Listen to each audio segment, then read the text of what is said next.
10 دقايق اسبانيا ماسكه الكوره، باقي الشوط الاول المانيا بتهجم، الكرة مستحوذة عليها، لكن بتعمل هجمات، لكن مفيش فرصة محققة. فرص بنسبة 20 30%. الكرة تطلع على الجنب الشمال اليمين، تتعمل عرضية على الأرض، الحارس المرمى الأسباني يمسك، انتهت الخطورة. في هجمات لكن مفيش خطورة. انتهى الشوط الأولاني من المباراة، وتحس إنه ألمانيا عندها الريحة وعندها الاستعداد إنها تكسب المباراة.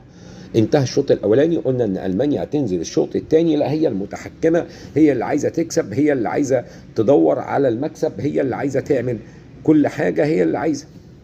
فجينا الشوط الثاني، اسبانيا بتضغط، لامين جمال من الكريزه اللي موجوده في المنتخب الاسباني، لامين يامال عرضيه، المو يجيب، انتهت الامور 1-0.